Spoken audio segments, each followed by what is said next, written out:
Hello friends, welcome to my YouTube channel. So നമ്മൾ price action ട്രേഡിംഗിൽ 9ാമത്തെ എപ്പിസോഡിലാണ്. So ഈ ഒരു learning സീരീസിൽ നമ്മൾ കാൻഡിൽ സ്റ്റിക് പാറ്റേണിനെ കുറിച്ചിട്ടാണ് നമ്മൾ പഠിച്ചു വരുന്നത്. സോ കാൻഡിൽ സ്റ്റിക് പാറ്റേണിൽ ഓൾറെഡി നമ്മൾ കുറേ കാൻഡിൽസിനെ കുറിച്ചിട്ട് നമ്മൾ പ്രീവിയസ് വീഡിയോയിലെല്ലാം നമ്മൾ ഡിസ്കസ് ചെയ്തിട്ടുണ്ടായിരുന്നു. സോ കാണാത്തവർക്ക് വേണ്ടിയിട്ട് ലിങ്ക് ഞാൻ ഡിസ്ക്രിപ്ഷനിൽ കൊടുത്തിട്ടുണ്ട്. സോ ഇന്നത്തെ വീഡിയോയിൽ നമ്മൾ ഡിസ്കസ് ചെയ്യാൻ പോകുന്നത് 3 ഔട്ട്സൈഡ് അപ്പ്, അതുപോലെ തന്നെ 3 ഔട്ട്സൈഡ് ഡൗൺ, പിന്നെ പിയേഴ്സിംഗ് ലൈൻ പാറ്റേൺ, പിന്നെ dark out cover pattern. So ഈ കാൻഡിൽ സ്റ്റിക് പാറ്റേണിനെ കുറിച്ചിട്ടാണ് നമ്മൾ ഇന്നത്തെ വീഡിയോയിൽ നമ്മൾ ഡിസ്കസ് ചെയ്യാൻ പോകുന്നത്. സോ വീഡിയോയിലോട്ട് കിടക്കുന്നതിന് മുമ്പായിട്ട് ഈ ഒരു ചാനൽ നിങ്ങൾ ആദ്യമായിട്ടാണ് കാണുന്നതെങ്കിൽ ചാനലിനെ സബ്സ്ക്രൈബ് ചെയ്യുക. സോ വീഡിയോ എല്ലാവർക്കും ഇഷ്ടപ്പെടുന്നുണ്ടെങ്കിൽ ലൈക്ക് ചെയ്യുക, സപ്പോർട്ട് ചെയ്യുക. സോ ഫസ്റ്റ് നമുക്ക് ക്യാൻഡിൽ എന്ന് പറയുന്നത് 3 ഔട്ട്സൈഡ് അപ്പ് ക്യാൻഡിൽ ഫോർമേഷൻ ആണ്. സോ ഈ ഒരു ക്യാൻഡിൽ എന്ന് പറയുന്നത് നമുക്കൊരു ബുള്ളിഷ് റിവേഴ്സൽ ക്യാൻഡിലാണ്. സോ ഈ ഒരു ക്യാൻഡിൽ എന്ന് പറയുന്നത് നമുക്ക് 3 ക്യാൻഡിൽ സ്റ്റിക്ക് കൂടുന്നതാണ് ഈ ഒരു 3 ഔട്ട്സൈഡ് അപ്പ് ക്യാൻഡിലിന്റെ ഫോർമേഷൻ വരുന്നത്. സോ അതിനകത്ത് ഫസ്റ്റ് ക്യാൻഡിൽ എന്ന് പറയുന്നത് നമുക്ക് ബിയറിഷ് ക്യാൻഡിൽ ആയിരിക്കണം. സെക്കൻഡ് വരുന്ന ക്യാൻഡിൽ നമുക്കൊരു ബുള്ളിഷ് ക്യാൻഡിൽ ആയിരിക്കണം. സോ അതുപോലെ തന്നെ തേർഡ് ഒരു കൺഫർമേഷൻ ക്യാൻഡിൽ നമുക്കൊരു ബുള്ളിഷ് ക്യാൻഡിൽ ആയിരിക്കണം.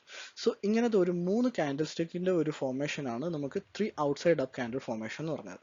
സോ ഈ ഒരു ക്യാൻഡിലിന്റെ ഫോർമേഷൻ നമുക്ക് എവിടെയാണ് വരേണ്ടത്, അല്ലെങ്കിൽ ഈ ഒരു പാറ്റേണിന്റെ ഫോർമേഷൻ നമുക്ക് എവിടെയാണ് വരേണ്ടത് നോക്കുവാണെങ്കിൽ നമുക്കൊരു സപ്പോർട്ട് ഏരിയയിലാണ് നമുക്ക് ഈ ഒരു ക്യാൻഡിൽസിന്റെ ഫോർമേഷൻ വരുന്നതെങ്കിൽ മാർക്കറ്റ് അവിടുന്ന് ഒരു റിവേഴ്സലിന് വേണ്ടിയിട്ട് ശ്രമിക്കാൻ പോവാണ്, അല്ലെങ്കിൽ റിവേഴ്സലിനുള്ള ഇൻഡിക്കേഷൻ ആണ് നമുക്ക് കൺസിഡർ ചെയ്യാവുന്നതാണ്.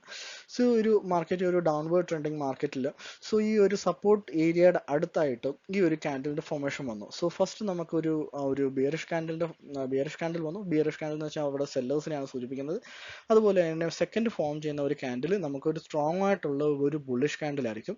അതുപോലെ തന്നെ തേർഡ് ക്യാൻഡിൽ എന്ന് പറഞ്ഞിട്ടുണ്ടെങ്കിൽ നമുക്കൊരു ബുള്ളിഷ് ക്യാൻഡിൽ ആയിരിക്കും. സോ ഈ ഒരു തേർഡ് ക്യാൻഡിലാണ് നമ്മുടെ കൺഫർമേഷൻ ക്യാൻഡിൽ. സോ ഈ ഒരു 2 ക്യാൻഡിൽ മാത്രമായിട്ട് നമുക്കൊന്ന് കൺസിഡർ ചെയ്ത് നോക്കുവാണെങ്കിൽ ഇതൊരു ഫസ്റ്റ് ഒരു ബിയറിഷ് ക്യാൻഡിൽ വന്നു. സോ സെക്കൻഡ് വരുന്ന ക്യാൻഡിൽ നമുക്കൊരു ബുള്ളിഷ് ക്യാൻഡിലാണ്. സോ ഈ 2 ക്യാൻഡിൽ നമുക്ക് കൺസിഡർ ചെയ്യുവാണെങ്കിൽ അതൊരു ബുള്ളിഷ് എൻഗൾഫിംഗ് ക്യാൻഡിലിന്റെ ഫോർമേഷൻ ആണ്. സോ ഓൾറെഡി നമ്മൾ ബുള്ളിഷ് എൻഗൾഫിംഗ് ക്യാൻഡിലിന്റെ ഫോർമേഷനെ കുറിച്ച് നമ്മൾ നേരത്തെ വീഡിയോയിൽ നമ്മൾ ഡിസ്കസ് ചെയ്തിട്ടുണ്ടായിരുന്നു.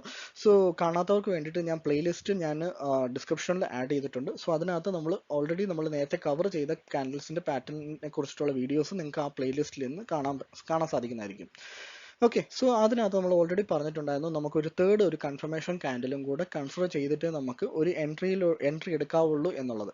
സോ അങ്ങനത്തെ ആ ഒരു 3 ക്യാൻഡിൽസിനെയും കൂടെ കൺസിഡർ ചെയ്തിട്ടാണ് നമുക്ക് 3 ഔട്ട്സൈഡ് അപ്പ് ക്യാൻഡിലിന്റെ ഒരു പാറ്റേൺ തന്നെ നമുക്കുള്ളത്. സോ ഈ ഒരു ക്യാൻഡിലിന്റെ പാറ്റേണിൽ ഇത് നമുക്കൊരു തേർഡ് ക്യാൻഡിൽ എന്ന് പറയുന്നത് നമുക്കൊരു കൺഫർമേഷൻ ക്യാൻഡിലാണ്. സോ ഈ ഒരു കൺഫർമേഷൻ ക്യാൻഡിൽ കഴിയുമ്പോഴത്തേക്ക് നമുക്ക് എൻട്രി എടുക്കാവുന്നതാണ്. സോ നമുക്ക് ഇവിടെ വെച്ച് നമുക്ക് ഫസ്റ്റ് എൻട്രി വേണമെങ്കിൽ നമുക്ക് ശ്രമിക്കാവുന്നതാണ്. അപ്പോൾ ശ്രമിക്കുവാണെങ്കിൽ നമുക്ക് ഇവിടം വരെ ഉള്ളത് നമുക്ക് സ്റ്റോപ്പ് ലോസ് ആയിട്ട് തന്നെ കൺസിഡർ ചെയ്യേണ്ടി വരും. ഇവിടെ ആയിരിക്കും നമുക്ക് സ്റ്റോപ്പ് ലോസ് വെക്കേണ്ടത്. സോ ഇത്രയും വലിയ സ്റ്റോപ്പ് ലോസ് ആയിരിക്കും നമുക്ക് ഇതിനകത്ത് നമുക്ക് വെക്കേണ്ടത്. Okay, so in case market നമുക്കൊരു നല്ല ഒരു റിവാർഡ് കിട്ടണമെങ്കിൽ കുറച്ച് നേരം കൂടെ നമുക്കൊന്ന് ഒരു ചെറിയൊരു റീടെസ്റ്റിനും കൂടെ മാർക്കറ്റ് നമുക്കൊന്ന് വെയിറ്റ് ചെയ്യുവാണെങ്കിൽ ചിലപ്പോൾ നമുക്ക് ഇവിടുന്ന് തന്നെ നമുക്ക് വീണ്ടും ഒരു സപ്പോർട്ട് ഏരിയയിൽ നിന്ന് തന്നെ നമുക്ക് വീണ്ടും ഒരു എൻട്രി എടുക്കാനുള്ള പ്രോബബിലിറ്റി ഉണ്ടാവും. കാരണം എപ്പോഴും മാർക്കറ്റ് ഒരു സപ്പോർട്ട് ഏരിയ എന്ന് ഒരു ജെന്യൂൻ ആയിട്ടുള്ള ഒരു സപ്പോർട്ടാണ് മാർക്കറ്റ് അവിടുന്ന് എടുക്കുന്നതെങ്കിൽ നമുക്ക് കുറേയും കൂടെ ലിക്വിഡിറ്റി വേണ്ടി വരും.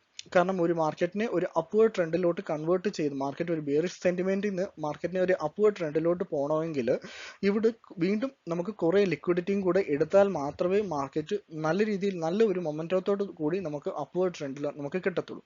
സോ അതുകൊണ്ട് മാർക്കറ്റ് എപ്പോഴും ഈ ഒരു സപ്പോർട്ട് ഏരിയയിലോട്ട് വീണ്ടും വന്നിട്ട് ഇവിടുത്തെ ലിക്വിഡിറ്റിയും കൂടെ എടുത്തിട്ടേ മാർക്കറ്റ് ഒരു അപ്വേർഡ് ട്രെൻഡിലോട്ട് പോകത്തുള്ളൂ.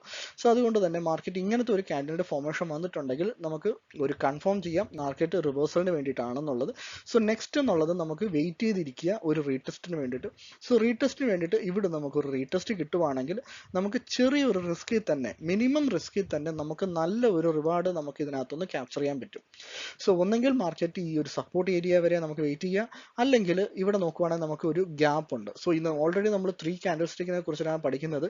സോ ഇതിനകത്ത് നമുക്ക് ഗ്യാപ്പ് എങ്ങനെയാണ് ഐഡന്റിഫൈ ചെയ്യുന്നതെന്നുള്ളതും കൂടെ നമുക്ക് കൺസിഡർ ചെയ്തിട്ട് ഗ്യാപ്പ് എങ്ങനെയാണ് ഐഡന്റിഫൈ ചെയ്യുന്നുള്ളതൊക്കെ നമുക്ക് ഇനി വരുന്ന സ്മാർട്ട് മണി കോൺസെപ്റ്റിന്റെ ലേണിംഗ് സീരീസിൽ നമുക്ക് പഠിക്കാവുന്നതാണ്.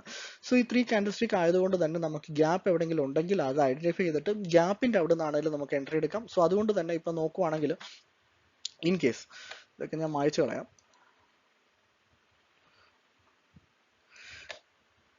ഇൻ കേസ് ഇപ്പൊ ഇവിടെ നിന്നാണ് നമുക്ക് എൻട്രി എടുക്കുന്നതെങ്കിൽ വലിയ റിസ്ക് തന്നെ നമുക്ക് കൊടുക്കേണ്ടി വരും. സോ ഇവിടെ നമുക്കൊരു ഗ്യാപ്പ് ഉണ്ട്. സോ ഈ ഗ്യാപ്പിന്റെ അവിടെ കൊടുക്കുവാണെങ്കിൽ, ഗ്യാപ്പിന്റെ അവിടെ നിന്നാണ് എൻട്രി എടുക്കുന്നതെങ്കിൽ നമുക്ക് വലിയ റിസ്ക് നമ്മളിവിടെ കൊടുക്കുന്നില്ല. വലിയ സ്റ്റോപ്പ് ലോസ് നമ്മളിവിടെ കൊടുക്കുന്നില്ല, ചെറിയ സ്റ്റോപ്പ് ലോസേ ഉള്ളൂ. സോ ഈ ഗ്യാപ്പിൽ നമ്മൾ എൻട്രി എടുക്കുവാണെങ്കിൽ നമുക്ക് നല്ലൊരു റിവാർഡ് തന്നെ നമുക്ക് ഇതിനകത്തുനിന്ന് ക്യാപ്ചർ ചെയ്യാൻ സാധിക്കും. സോ ഇതാണ് 3 ഔട്ട്സൈഡ് അപ്പ് കാൻഡിൽ ഫോർമേഷൻ എന്ന് പറയുന്നത്. ഇനി അടുത്തത് 3 outside down. So 3 outside down എന്ന് പറയുന്നത് 3 ഔട്ട്സൈഡ് അപ്പിന്റെ നേരെ ഓപ്പോസിറ്റ് ആയിട്ടുള്ള കാൻഡിലിന്റെ ഫോർമേഷൻ ആണ്. സോ 3 ഔട്ട്സൈഡ് അപ്പിൽ ഫസ്റ്റ് കാൻഡിൽ എന്ന് പറയുന്നത് നമുക്ക് ബുള്ളിഷ് കാൻഡിൽ ആയിരിക്കും. സെക്കൻഡും തേർഡും കാൻഡിൽ നമുക്ക് ഒരു ബിയറിഷ് കാൻഡിൽ ആയിരിക്കും. സോ ഈ ഒരു കാൻഡിൽ ഫോർമേഷൻ നമുക്ക് എവിടെ ആയിരിക്കും കാണാൻ സാധിക്കുന്നത്? എപ്പോഴും ഒരു റെസിസ്റ്റൻസ് ഏരിയയിലായിരിക്കും. സോ മാർക്കറ്റ് ഒരു അപ്വേർഡ് ട്രെൻഡിങ് മാർക്കറ്റിൽ നിന്ന്, ഒരു ഷോർട്ട് ടേം അപ്വേർഡ് ട്രെൻഡിങ് മാർക്കറ്റിൽ നിന്ന് മാർക്കറ്റ് ഒരു ഡൗൺവേർഡ് ട്രെൻഡിലോട്ട് കൺവേർട്ട് ആകുന്നതിന്റെ ഒരു ഇൻഡിക്കേഷൻ ആണ് നമുക്ക് 3 ഔട്ട്സൈഡ് ഡൗൺ കാൻഡിലിൽ നിന്ന് നമുക്ക് കിട്ടുന്നത്. സോ ഇതിനകത്ത് ഫസ്റ്റ് കാൻഡിൽ എന്ന് പറയുന്നത് നമുക്കൊരു ബുള്ളിഷ് കാൻഡിൽ ആയിരിക്കും. ഓൾറെഡി ഞാൻ ഇവിടെ പറഞ്ഞിട്ടുണ്ടായിരുന്നു. സോ ഈ ബുള്ളിഷ് കാൻഡിൽ എന്ന് പറഞ്ഞാൽ മാർക്കറ്റ് അപ്വേർഡ് ട്രെൻഡിലായിരുന്നു. സോ ആ ഒരു ബുള്ളിഷ് ബയേഴ്സിന്റെ ആ ഒരു റെസിസ്റ്റൻസ് ബ്രേക്ക് ചെയ്യാത്തത് കൊണ്ട് തന്നെ മാർക്കറ്റ് അവിടെ ഒരു പോസ് എടുത്തിട്ട് അവിടെ resistance zone, already market resistance സോണിൽ എത്തിയത് കൊണ്ട് തന്നെ അവിടെ സെല്ലേഴ്സിന്റെ എൻട്രിയും കൂടെ നമുക്ക് കാണാൻ സാധിക്കും. സോ ആ ഒരു സെല്ലേഴ്സിന്റെ എൻട്രി എന്ന് പറഞ്ഞാൽ കുറച്ച് അഗ്രസീവ് ആയിട്ടുള്ള സെല്ലേഴ്സ് എൻട്രി ആയിരിക്കും. അത് കഴിഞ്ഞിട്ട് മൂന്നാമത്തെ ഒരു ക്യാൻഡിൽ എന്ന് പറഞ്ഞിട്ടുണ്ടെങ്കിൽ അത് ഒരു ബിയറിഷ് ക്യാൻഡിൽ ആയിരിക്കും. സോ ഈ ഒരു രണ്ട് ക്യാൻഡിൽ മാത്രം കൺസിഡർ ചെയ്യുവാണെങ്കിൽ ഇതൊരു ബിയറിഷ് എൻഗൾഫിംഗ് ക്യാൻഡിൽ ഫോർമേഷനായിട്ട് നമുക്ക് കൺസിഡർ ചെയ്യാവുന്നതാണ്. സോ അത് കഴിഞ്ഞിട്ട് മൂന്നാമതായിട്ട് ഫോം ചെയ്യുന്ന ഒരു ക്യാൻഡിൽ എന്ന് പറഞ്ഞാൽ നമുക്ക് ബിയറിഷ് ക്യാൻഡിൽ ആയിരിക്കും. സോ ഇങ്ങനത്തെ 3 ക്യാൻഡിലും കൂടെ കൂടുമ്പോഴാണ് നമുക്ക് 3 ഔട്ട്സൈഡ് ഡൗൺ ക്യാൻഡിലിന്റെ ഫോർമേഷൻ വരുന്നത്. സോ നമ്മൾ നേരത്തെ പറഞ്ഞ പോലെ തന്നെ ഇതിനകത്തും ഈ ഒരു ക്യാൻഡിലിന്റെ ഫോർമേഷൻ വന്നിട്ടുണ്ടെങ്കിൽ മാർക്കറ്റ് ഒരു റിവേഴ്സലാണ്. സോ റിവേഴ്സലുമ്പോഴത്തേക്കും ഇവിടുന്ന് തന്നെ നമുക്ക് എൻട്രി എടുക്കാണ്ട്, ട്രേഡിലോട്ട് എൻട്രി എടുക്കാണ്ട് ഒന്ന് വെയിറ്റ് ചെയ്യുവാണെങ്കിൽ നമുക്ക് ഇവിടുന്ന് വീണ്ടും നല്ല ഒരു ബെറ്റർ ആയിട്ടുള്ള ഒരു പ്രൈസിൽ നിന്ന് തന്നെ നമുക്ക് ഒരു എൻട്രി കിട്ടാനുള്ള പ്രോബബിലിറ്റി കൂടുതലാണ്. കാരണം ഇവിടെ ആയിരിക്കും മാർക്കറ്റ് ഈ ഒരു ബിയറിഷിലോട്ട് പോകാൻ, മാർക്കറ്റ് ഒരു ഡൗൺവേർഡ് ട്രെൻഡിലോട്ട് പോകാനുള്ള ലിക്വിഡിറ്റി മൊത്തം ഈ ഒരു ഏരിയയിലായിരിക്കും. സോ ആ ഒരു ലിക്വിഡിറ്റി എടുക്കാൻ വേണ്ടിയിട്ട് മാർക്കറ്റ് വീണ്ടും ആ ഒരു റെസിസ്റ്റൻസ് ഏരിയയിലോട്ട് വന്ന് വീണ്ടും റീടെസ്റ്റ് ചെയ്യുന്നതായിരിക്കും. സോ റീടെസ്റ്റ് ചെയ്തിട്ടായിരിക്കും മാർക്കറ്റ് വീണ്ടും നല്ല ഒരു മൊമെന്റത്തോട് കൂടി നമുക്ക് ഒരു ഡൗൺവേർഡ് ട്രെൻഡ് നമുക്ക് കിട്ടുന്നത്. ഓക്കെ, സോ കുറച്ചൊന്ന് വെയിറ്റ് ചെയ്യുവാണെങ്കിൽ, ഒരു പേഷ്യൻസോട് കൂടി കുറച്ച് വെയിറ്റ് ചെയ്യുവാണെങ്കിൽ നമുക്ക് നല്ലൊരു എൻട്രി പ്രൈസ് തന്നെ നമുക്ക് ഇതിനകത്തുനിന്ന് കിട്ടാൻ സാധിക്കുന്നതായിരിക്കും. ഓക്കെ, സോ ഇങ്ങനത്തെ ഒരു ക്യാൻഡിൽ ഫോർമേഷൻ ആണ് നമുക്ക് 3 ഔട്ട്സൈഡ് ഡൗണിന്റെ ക്യാൻഡിൽ ഫോർമേഷൻ. സോ ഇനി അടുത്ത് നമ്മൾ കാണാൻ പോകുന്നത് പിയേഴ്സിംഗ് ലൈൻ പാറ്റേൺ ആണ്. സോ പിയേഴ്സിംഗ് ലൈൻ ഇപ്പൊ നമ്മൾ നേരത്തെ പഠിച്ചതെല്ലാം തന്നെ നമുക്കൊരു 3 കാൻഡിൽ സ്റ്റിക്കിന്റെ പാറ്റേൺ ആണ്. സോ പിയേഴ്സിംഗ് ലൈൻ എന്ന് പറയുന്നത് 2 കാൻഡിൽ സ്റ്റിക്കിന്റെ പാറ്റേൺ ആണ്. സോ ഇതിനകത്ത് ഫസ്റ്റ് കാൻഡിൽ എന്ന് പറയുന്നത് ബിയറിഷ് കാൻഡിൽ ആയിരിക്കും. സെക്കൻഡ് ഫോം ചെയ്യുന്ന കാൻഡിൽ എന്ന് പറഞ്ഞിട്ടുണ്ടെങ്കിൽ ഒരു ബുള്ളിഷ് കാൻഡിൽ ആയിരിക്കും. ഓക്കെ, സോ ഈ ഒരു കാൻഡിൽ ഫോർമേഷൻ ആണ് നമ്മൾ piercing line candle stick pattern എന്ന് പറയുന്നത്. സോ ഈ പിയേഴ്സിംഗ് ലൈൻ എവിടെയാണ് വരേണ്ടത്? നമുക്ക് എപ്പോഴും ഒരു സപ്പോർട്ട് ഏരിയയിലായിരിക്കണം ഈ ഒരു കാൻഡിലിന്റെ പാറ്റേണിന്റെ ഫോർമേഷൻ നമുക്ക് കാണാൻ സാധിക്കുന്നത്. സോ മാർക്കറ്റ് ഒരു ഡൗൺവേർഡ് ട്രെൻഡിലായിരുന്നു. സോ ആ ഡൗൺവേർഡ് ട്രെൻഡിൽ മാർക്കറ്റ് അവിടെ ഒരു അഗ്രസീവ് ആയിട്ടുള്ള ഒരു സെല്ലിംഗ് കാൻഡിൽ ഫോം ചെയ്തു. സോ ആ ഒരു അഗ്രസീവ് ആയിട്ടുള്ള സെല്ലിംഗ് കാൻഡിലിന്റെ ഫോർമേഷൻ കൊണ്ട് തന്നെ സെക്കൻഡ് കാൻഡിൽ ഓപ്പൺ ആകുന്നത് ചെറിയൊരു ഗ്യാപ്പ് ഡൗണിലായിരിക്കും. സോ ഇവിടെ നോക്കുവാണെങ്കിൽ ഇവിടെ മാർക്കറ്റ് ക്ലോസ് ചെയ്തു, അടുത്ത കാൻഡിൽ ഓപ്പണിംഗ് വരുന്നത് ഇവിടെ ആയിട്ടാണ്. അപ്പൊ ചെറിയൊരു ഗ്യാപ്പിലാണ് സെക്കൻഡ് കാൻഡിലിന്റെ ഓപ്പണിംഗ് വരുന്നത്. സോ ആ ഒരു ഓപ്പണിംഗ് അവിടെ സെല്ലിങ്ങിന്റെ പ്രഷറിനെയാണ് സൂചിപ്പിക്കുന്നത്. ബട്ട് ഇവിടെ ഓൾറെഡി സപ്പോർട്ട് ഏരിയയിൽ ആയതുകൊണ്ട് തന്നെ ഇവിടെ ബയേഴ്സിന്റെ എൻട്രി ഓൾറെഡി ഇവിടെ കുറെ ബൈ ഓർഡേഴ്സ് ഇവിടെ കീപ്പ് ചെയ്തിട്ടുണ്ടാവും. സോ ആ ബൈ ഓർഡേഴ്സ് എല്ലാം തന്നെ ട്രിഗർ കൊണ്ട് തന്നെ അവിടെ അഗ്രസീവ് ആയിട്ടുള്ള ബയേഴ്സിന്റെ എൻട്രി ആയിരിക്കും ഇവിടെ വരുന്നത്. സോ ആ ഒരു അഗ്രസീവിന്റെ ബയേഴ്സിന്റെ എൻട്രി കാരണം തന്നെ നല്ല ഒരു ബുള്ളിഷ് കാൻഡിൽ ആയിരിക്കും ഇവിടെ നമുക്ക് ഫോം ചെയ്യുന്നത്. സോ ഈ ഒരു ബുള്ളിഷ് കാൻഡിൽ പ്രീവിയസ് സെല്ലിംഗ് കാൻഡിലിന് എന്ന് വെച്ചാൽ പ്രീവിയസ് ഒരു ബിയറിഷ് കാൻഡിലിന്റെ ഓൾമോസ്റ്റ് 50% മേളിലായിട്ടാണ് ഇതിന്റെ ക്ലോസിംഗ് വരുന്നതെങ്കിൽ നമുക്ക് ഇത് പിയേഴ്സിംഗ് ലൈൻ പാറ്റേൺ ആയിട്ട് നമുക്ക് കൺസിഡർ ചെയ്യാം. സോ ഇതിൽ 50% താഴെയാണ് വരുന്നതെങ്കിൽ നമുക്കത് പിയേഴ്സിംഗ് ലൈൻ പാറ്റേൺ അല്ല. 50% മേളിൽ വന്നാൽ മാത്രമേ അത് പിയേഴ്സിംഗ് ലൈൻ പാറ്റേൺ ആകത്തുള്ളൂ. സോ അത് പറയാൻ കാരണം ഈ ഒരു സെല്ലിംഗ് പ്രഷർ ഇവിടെ ഉണ്ട് ഓൾറെഡി. സോ ഈ ഒരു സെല്ലിംഗ് പ്രഷറിനെ ഓവർകം ചെയ്തിട്ടാണ് ഈ ബയേഴ്സ് വരുന്നത്. സോ ആ ഒരു ബയേഴ്സിന്റെ പ്രഷർ ഹൈ വോളിയത്തിലായിരിക്കും ബയേഴ്സ് എൻട്രി എടുക്കുന്നത്. അതുകൊണ്ട് തന്നെ ഈ ക്യാൻഡിലിന്റെ 50% മേളിൽ ക്ലോസിംഗ് വരുമ്പോഴത്തേക്കും ഈ ഒരു സെല്ലേഴ്സിന് എല്ലാത്തിനും അവരുടെ സൈക്കോളജി ഡിസ്റ്റർബ് ആവും. സോ അതുകൊണ്ട് തന്നെ അവരെല്ലാവരും മാർക്കറ്റിൽ നിന്ന് എക്സിറ്റ് അടിക്കാൻ വേണ്ടി ശ്രമിക്കും. സോ ആ ഇതാ അതുകൊണ്ടാണ് 50% മേളിൽ ക്ലോസിംഗ് വരണമെന്ന് പറഞ്ഞു. 50-60% മേളിൽ ക്ലോസിംഗ് വരുവാണെങ്കിൽ എത്ര 50% മേളിൽ ക്ലോസിംഗ് വരുവാണെങ്കിൽ അത് നമുക്ക് ഷുവർ ആയിട്ടുള്ള ഒരു റിവേഴ്സൽ സൈൻ തന്നെയാണെന്നുള്ളത് മനസ്സിലാക്കാം. സോ അതുപോലെ തന്നെ ഇതിന്റെ മൂന്നാമത്തെ ക്യാൻഡിലിന്റെ ഒരു കൺഫർമേഷൻ ക്യാൻഡിലാണ്. മൂന്നാമത്തെ ഒരു ക്യാൻഡിൽ ഈ ഒരു സെല്ലിംഗ് ക്യാൻഡിലിന്റെ മേളിലായിട്ടാണ് മൂന്നാമത്തെ ക്യാൻഡിലിന്റെ ക്ലോസിംഗ് വരുന്നതെങ്കിൽ നമുക്ക് കൺഫേം ചെയ്യാം മാർക്കറ്റ് ഒരു റിവേഴ്സലിലോട്ടാണ് പോകുന്നത്. എന്നുവെച്ചാൽ മാർക്കറ്റ് ഒരു ഡൗൺവേർഡ് ട്രെൻഡിൽ നിന്ന് മാർക്കറ്റ് തിരിച്ച് ഒരു അപ്വേർഡ് ട്രെൻഡിലോട്ട് ഉള്ള ഒരു റിവേഴ്സലാണ് ഈ കാണിക്കുന്ന ഇൻഡിക്കേഷൻ. ഓക്കെ, സോ ഞാൻ എപ്പോഴും പറയുന്ന പോലെ നമുക്ക് എപ്പോഴും ഒരു റീടെസ്റ്റിന് വേണ്ടിയിട്ട് മാർക്കറ്റ് ശ്രമിക്കും. ആ റീടെസ്റ്റിന് വേണ്ടി മാർക്കറ്റിന് വെയിറ്റ് ചെയ്യാം. അതുപോലെ തന്നെ നമുക്ക് ഏതെങ്കിലും ഗ്യാപ്പ് ഉണ്ടെങ്കിൽ ഗ്യാപ്പ് ഐഡന്റിഫൈ ചെയ്തിട്ട് ഗ്യാപ്പിൽ നിന്ന് നമുക്ക് ട്രേഡിലോട്ട് എൻട്രി എടുക്കാം. സോ അപ്പോൾ നമുക്ക് ബെറ്റർ ആയിട്ടുള്ള ഒരു റിസ്ക് റിവാർഡ് തന്നെ നമുക്ക് ഇതിനകത്തുനിന്ന് ക്യാപ്ചർ ചെയ്യാൻ സാധിക്കും. സോ നെക്സ്റ്റ് ക്യാൻഡിലിന്റെ ഫോർമേഷൻ എന്ന് പറഞ്ഞത് ഡാർക്ക് ക്ലൗഡ് കവർ ആണ്. സോ ഈ ഡാർക്ക് ക്ലൗഡ് കവർ എന്ന് പറയുന്നത് നമ്മൾ നേരത്തെ പഠിച്ച പിയേഴ്സിംഗ് ലൈൻ പാറ്റേണിന്റെ നേരെ ഓപ്പോസിറ്റ് ആയിട്ടുള്ള ഫോർമേഷൻ ആണ്. സോ ഇതിനകത്തും രണ്ട് ക്യാൻഡിൽ സ്റ്റിക്കിന്റെ ഫോർമേഷൻ ആണ്. സോ ഇതിനകത്ത് ഫസ്റ്റ് ക്യാൻഡിൽ എന്ന് പറഞ്ഞാൽ നമുക്ക് ബുള്ളിഷ് ക്യാൻഡിൽ ആയിരിക്കും. സെക്കൻഡ് ഫോം ചെയ്യുന്ന ക്യാൻഡിൽ എന്ന് വെച്ചാൽ ബെയറിഷ് ക്യാൻഡിൽ ആയിരിക്കും.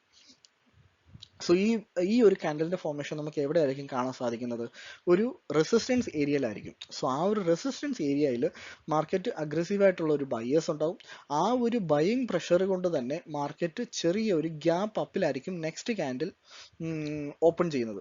ഈ ഒരു ക്യാൻഡിൽ ഇവിടെ ക്ലോസ് ചെയ്ത് ചെറിയൊരു ഗ്യാപ്പ് അപ്പിലായിരിക്കും നെക്സ്റ്റ് ക്യാൻഡിൽ ഓപ്പൺ ചെയ്യുന്നത്.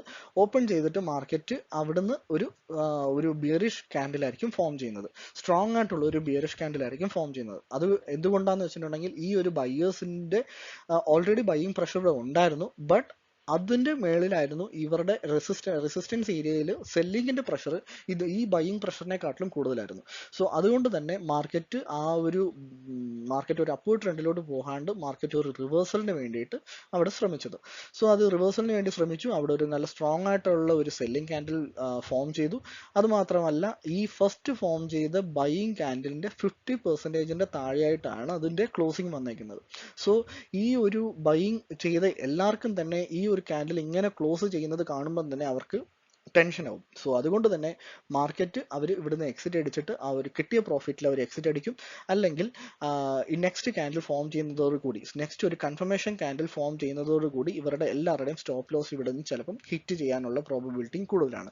സോ അതുകൊണ്ടാണ് നമുക്ക് ഒരു കൺഫർമേഷൻ ക്യാൻഡിലും കൂടെ കഴിഞ്ഞിട്ട് എൻട്രി എടുക്കണമെന്ന് പറഞ്ഞത്. സോ ഈ ഒരു ക്യാൻഡിലും തന്നെ നമുക്ക് ഒരു 50-60% നമുക്ക് ഉറപ്പായിരുന്നു മാർക്കറ്റ് ഈ റിവേഴ്സലിന് വേണ്ടി ശ്രമിച്ചു എന്നുള്ളത്. സോ അടുത്ത ഒരു കൺഫർമേഷൻ ക്യാൻഡിലിനും കൂടെ വെയിറ്റ് ചെയ്യുവാണെങ്കിൽ സോ ആ ഒരു ബയേഴ്സ് ഇവിടെ എൻട്രി എടുത്ത ബയേഴ്സ് എല്ലാവരും തന്നെ എക്സിറ്റ് അടിച്ചിട്ടുണ്ടാവും. ഓക്കെ, സോ അത് കഴിഞ്ഞിട്ട് നമുക്ക് എൻട്രി എടുക്കുമ്പം ഇവിടുന്ന് എൻട്രി എപ്പോഴും ഞാൻ സജസ്റ്റ് ചെയ്യത്തില്ല. എൻട്രി എപ്പോഴും നമുക്ക് ഒരു റെസിസ്റ്റൻസ് ഏരിയയിലോട്ട് വരുമ്പോഴത്തേക്കിനും അല്ലെങ്കിൽ മാർക്കറ്റ് വീണ്ടും ഒരു റീടെസ്റ്റിന് വേണ്ടിയിട്ട് ശ്രമിക്കുമ്പോഴത്തേക്കും വേണം നമുക്ക് എൻട്രി എപ്പോഴും എടുക്കാൻ. അപ്പോൾ നമുക്ക് ഒരു റിസ്ക് റിവാർഡ് റേഷ്യോ നമുക്ക് നല്ലപോലെ നമുക്ക് മെയിൻറ്റെയിൻ ചെയ്യാൻ പറ്റും. സോ ഇതൊക്കെയാണ് ഡാർക്ക് ക്ലൗഡ് കവറിന്റെ പാറ്റേൺസും. സോ ഇന്ന് നമ്മൾ 4 ക്യാൻഡിൽ സ്റ്റിക്കിന്റെ ഫോർമേഷനാണ് നമ്മൾ പഠിച്ചത്. സോ ഈ വീഡിയോ എല്ലാവർക്കും ഇഷ്ടപ്പെട്ടെന്ന് വിചാരിക്കുന്നു. സോ ഈ വീഡിയോ ഈ ഒരു ലേണിംഗ് സീരീസ് നിങ്ങൾക്ക് ഇഷ്ടപ്പെടുന്നുണ്ടെങ്കിൽ ഈ ചാനലിനെ സബ്സ്ക്രൈബ് ചെയ്യുക. സോ വീഡിയോന്റെ എക്സ്പ്ലനേഷനും കാര്യങ്ങളെല്ലാം നിങ്ങൾക്ക് ഇഷ്ടപ്പെടുന്നുണ്ടെങ്കിൽ ലൈക്ക് ചെയ്യുക, എല്ലാവർക്കും ഷെയർ ചെയ്യുക. നിങ്ങൾക്ക് എന്തെങ്കിലും ക്വയറീസോ അല്ലെങ്കിൽ നിങ്ങളുടെ എന്തെങ്കിലും സജഷൻസ് എന്തെങ്കിലും ഉണ്ടെങ്കിൽ കമന്റിനകത്തൂടെ അറിയിക്കുക. Okay, thank you so much for watching.